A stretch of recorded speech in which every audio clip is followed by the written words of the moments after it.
Welcome. In last few lectures we have discussed about few of the direct solution techniques of matrix equations, which are Gauss elimination, Gauss-Jordan method, LU decomposition and tridiagonal matrix algorithm. One interesting thing is that all these matrices worked based on non-zero pivots. The diagonal element must not be 0 and did divisions using the diagonal elements, and these matrix solvers operated only for matrices which we call full rank matrix or non-zero determinant matrix which have unique solution. For the matrices where there are infinite solutions, Gauss elimination, Gauss-Jordan, LU or TDMA, all these methods will fail. But there can be cases when there are infinite solution of a matrix and we need some solver to solve this. So, I say for matrices with infinite solutions, the solvers we have discussed earlier, like starting from Gauss elimination to TDMA, will not work. So, we have to see how we can solve matrices with infinite solutions, and the subsequent lectures, next couple of weeks lectures will be focusing on matrices which will have infinite solutions, how to solve them, what will be their solutions. Right now we do not have any idea how will this infinite solution look like, except for very 2 by 2 or 3 by 3 system which we can solve by hand and say that the solution will be something like that. We do not have any idea how will it be. So, how to solve matrices with infinite solutions, that is what are the method for that, and also for the cases when there is no solution, what is the best possible solution for that? Is there any approximate solution which nearly satisfies the matrices which have no solution? So, we will look into the cases where there is non-unique solution of matrix equations, infinite solution or no solution. We try to get an idea from physical problem equivalence of the matrix solver. So, we go back to our favorite heat conduction equation, which is k del 2 t del x square d 2 t dx square is equal to 0 in a single dimensional space. X is equal to 0, the boundary condition is temperature constant multiplied with temperature with a constant multiplied temperature gradient is a constant. Similarly, x is equal to 1, gamma t plus delta dt dx is equal to nu. Why are you using this type of boundary condition? They are called linear boundary conditions. Linear right, B and C for boundary condition, linear basis. At t at x is equal to x 0, at some point if temperature is specified to be T 0, this is known as Dirichlet boundary condition. And we will see it is very important to have a Dirichlet boundary condition, at least one Dirichlet boundary condition for an equation like this, in order to have unique solution. There can be boundary condition given in form dt Tx at x is equal to x 0 is equal to 0, which is called Neumann boundary condition. If we see from heat transfer perspective, this is for an basically isothermal temperature constant boundary condition, and this is adiabatic boundary condition. And if we mix these two boundary condition, temperature plus temperature gradient is 0, which is typically for a convective boundary, we can write that alpha t plus beta dt dx is equal to mu. This is a mixed boundary condition, and we see this type of boundary condition for convective boundaries.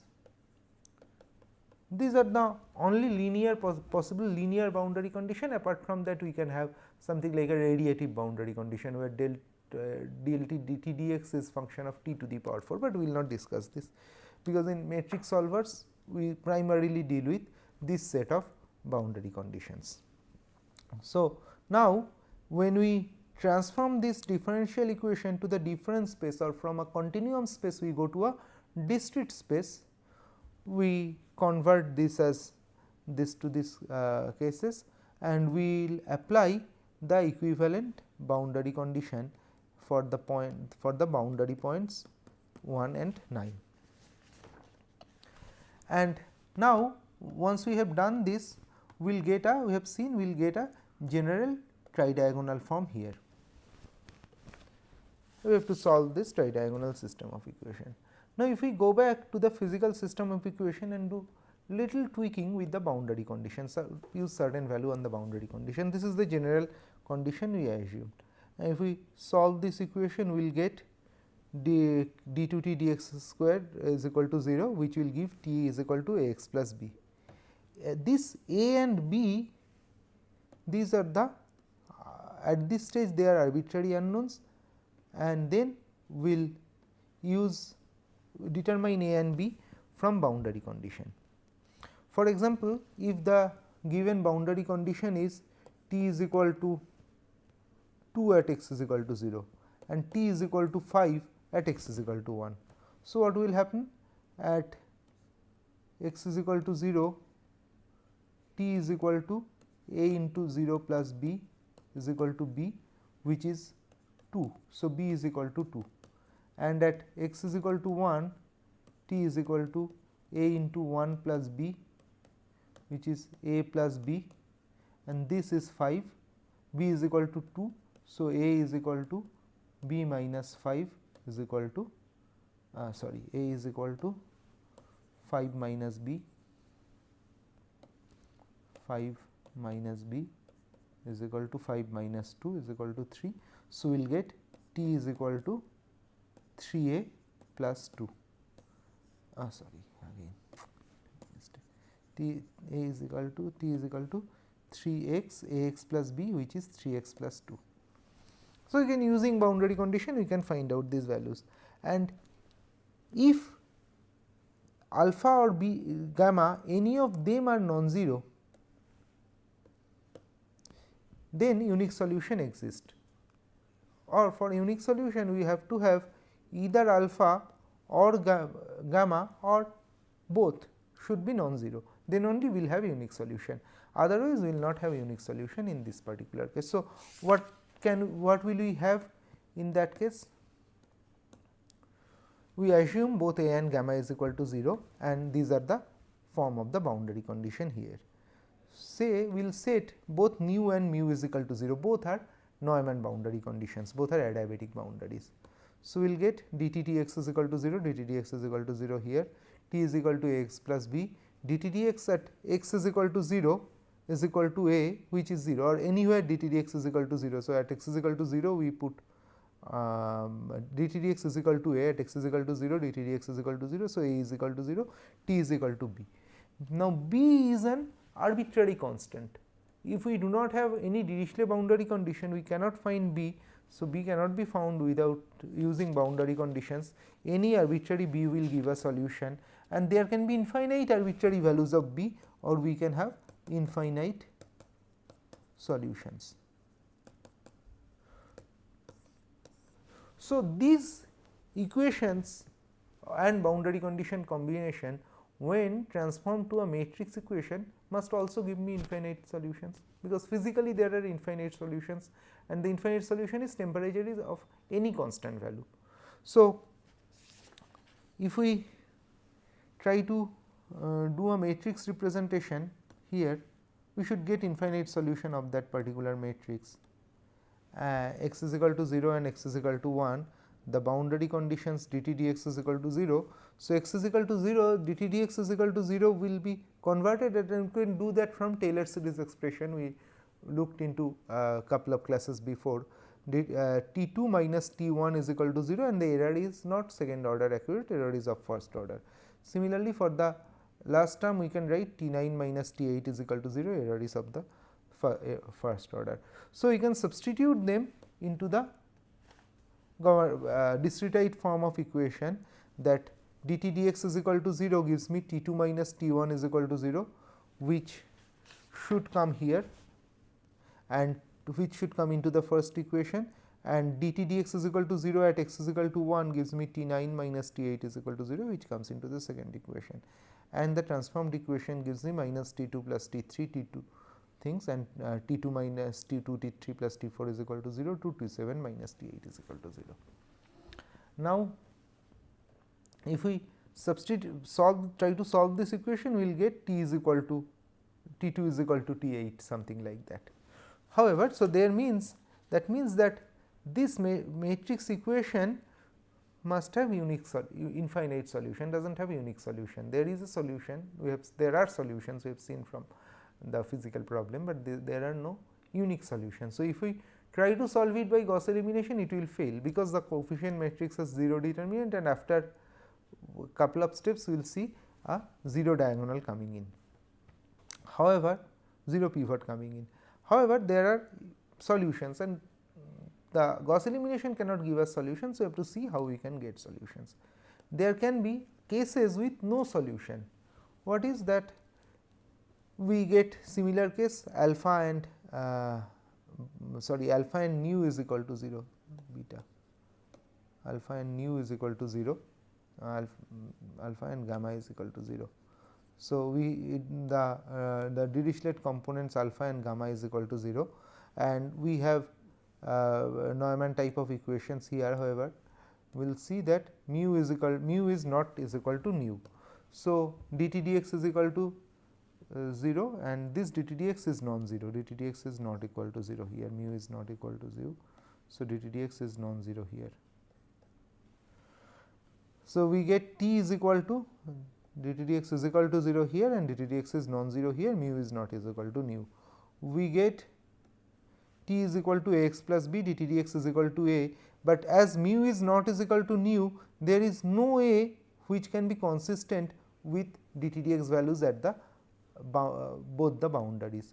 So, a constant a cannot be found which is consistent with nu not is equal to mu. Both boundary conditions cannot be satisfied together. Therefore, there is what we see no solution. Interestingly, what we have seen, no solution case or infinite solution or unique solution, these cases are dependent on the boundary conditions. If we have Dirichlet boundary, at least one Dirichlet boundary condition, there must be unique solution, and that is why Dirichlet boundary condition are called essential boundary conditions. In order to have your Gauss elimination working, you have to essentially have a Dirichlet boundary condition here. If you have no Dirichlet boundary condition, there will not be unique solution, it can be infinite solution if both the side has same del t del x. If that does not match, there will be infinite solution, there will be not infinite or unique solution, there will be no solution. So, if I look into this no solution case where mu the dt dx at both the ends are not matching,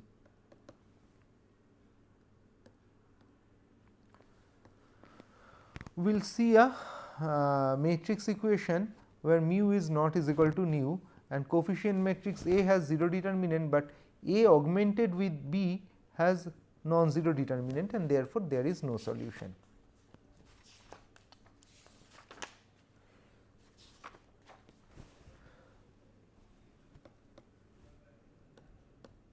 So, how can we solve matrix system with no unique solution? Gauss elimination or LU or Gauss Jordan cannot solve matrix with 0 determinant, as they fail with 0 pivots. If we have anywhere pivot element 0, these solution methods will fail. However, the infinite solutions follow some particular functional form, like t is equal to constant. We can have t to be a linear function of x or bilinear function of x and y for 2D and a multidimensional problem or for some other problem. So, though they are for infinite solution, forget no solution case, just look into infinite solution case. Gauss elimination type of methods cannot give a solution, there is certain functional form of solution. There are infinite solution which follow certain functional form. So, it might be of interest to look into that functional form.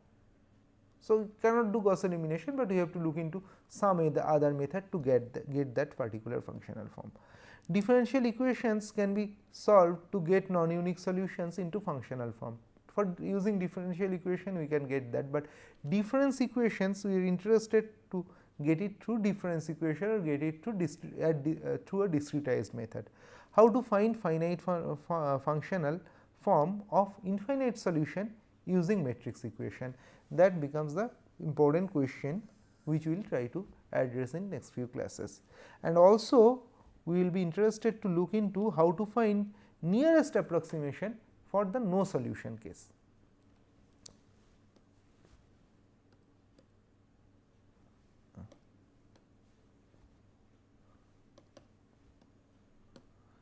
So, let us consider an equation before going into main equation x is equal to b, x is equal to 0.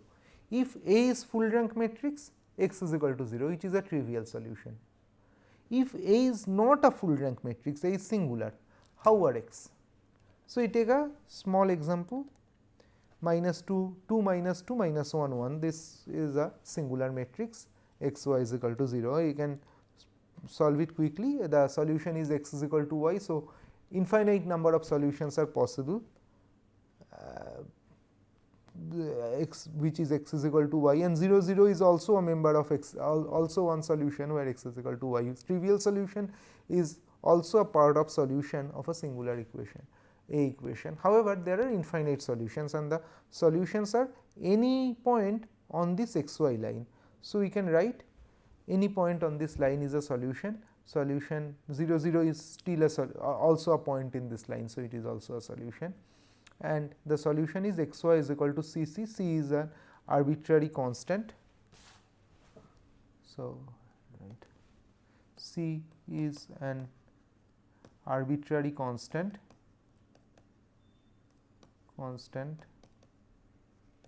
and can have infinite values. For all values of c there will be a solution, and therefore, it will have infinite solution. 0 0 which is trivial solution for full rank matrix x is equal to 0 is a solution of that, but there can be infinite solution because it is the solutions lie on a line and the line is collection of infinite number of points. Now,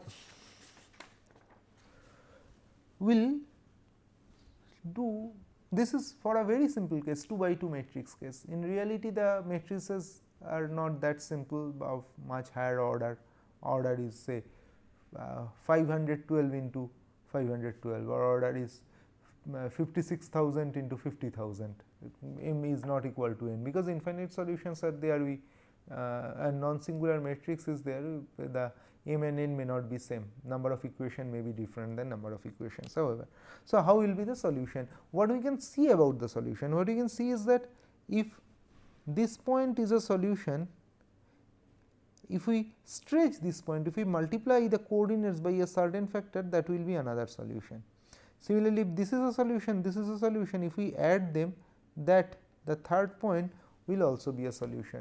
So, if I know one solution, we can construct the other solution. If I know two solutions, we can construct the third solution, and we can that way if I just know one solution apart from 0 0. 0 0 is a trivial solution for all the cases. With 0 0 we cannot do anything, but if we know any solution other than 0 0, we can have infinite solutions just using that only. And we can have, if I know two different solutions, we can have a third solution. So, in that way you can also get number of solutions. So, how can we get different solutions? That is one important question for infinite solution case. So, again consider the equation x is equal to 0. If x1 is equal to 0, multiply both that part, x1 is a solution. So, this says x1 is a solution, here x1 is equal to 0. We multiply this by c, c x1 is equal to 0, a into c x1 is equal to 0. So, c x1 becomes another solution. If x1 is a solution, c x1 is equal to 0. And if we consider c is equal to 0, c x1 will be 0. So, a solution multiplied by a scalar is also a solution, and for c is equal to 0, x is equal to 0 becomes a solution. If we have a solution ax1 is equal to 0 and ax2 is equal to 0, we multiply x1 with c and x2 by d, and with c a into cx1 plus dx2 is equal to 0. So, if x1 and x2 are two solutions, cx1 and plus dx2 is also a solution. So, linear combination of solutions are also a solution, is also a solution. Linear combinations of solution is also a solution, and we can have infinite linear combinations of a solution to get a solution. So, solutions of a x is equal to 0 system where there is no trivial solution should be, there are infinite solutions, and if we know one solution, we multiply it with a scalar, that will also be a solution to the equation system. If we know two solutions, we do linear combination of them, that will be another solution, and that way we can get some idea about how the solutions are. For example, if I am solving it in a 3D space and I get two solutions which lie in a particular plane, like this is one solution x 1, x 2, x 3 which lies on one particular plane, and this is one solution say m 1, m 2, m 3 which also lies in that plane. So, with these two lines in that plane, I can construct any other line in this plane, and so this is x vector and this is m vector. So, any other line which is alpha x plus beta m, the coordinates of this particular point will also be a solution to the equation, and that is how, if I know few basic solutions, I can construct the entire solution space here.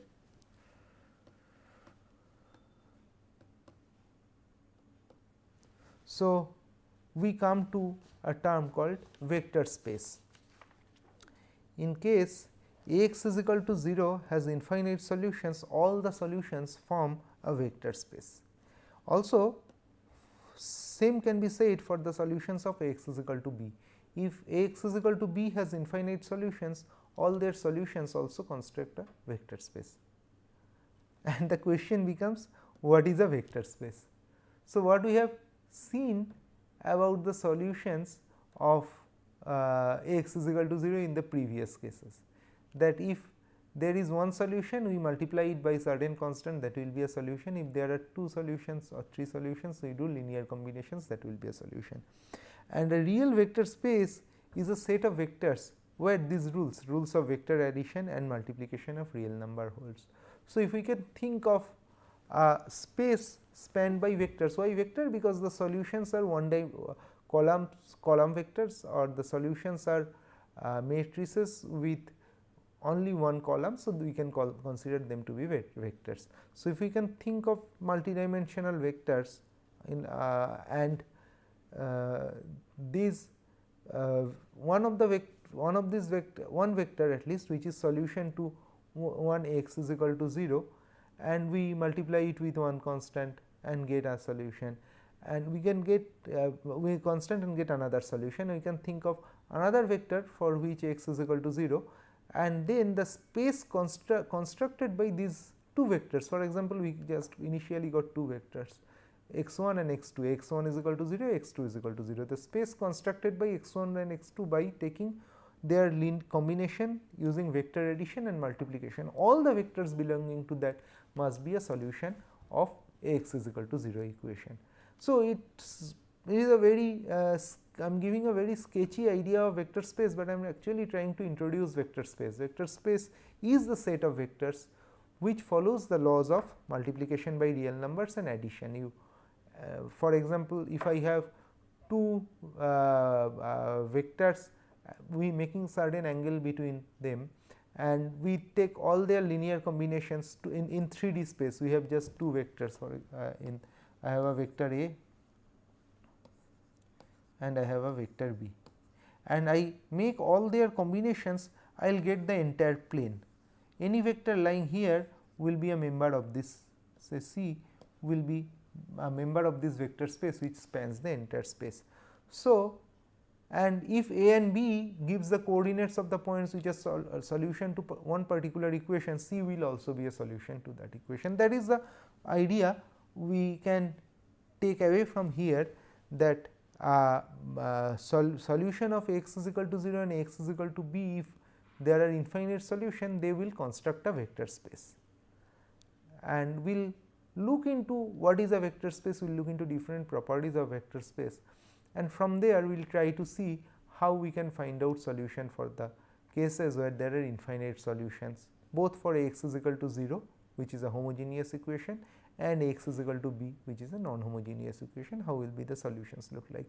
We will also see how we can get best solutions or most near most approximable solutions of X is equal to b when there are no solutions, the solution which will give least error if we plug it back into the actual equation. How to get that? These two things we will look into next few classes, and for that we will have some little detailed study on vector spaces. We will really do not go into infinite dimensional vector space in much detail, which are actually the continuous functions, but we will look into finite dimensional vector space and see what are the fundamental vector spaces, what are the basis and dimension of vector spaces, what is linear independence and linear dependence of vector spaces, and how to get solution of these two particular equations, Ax is equal to 0 and Ax is equal to b, using basic vector space algebra. Thank you.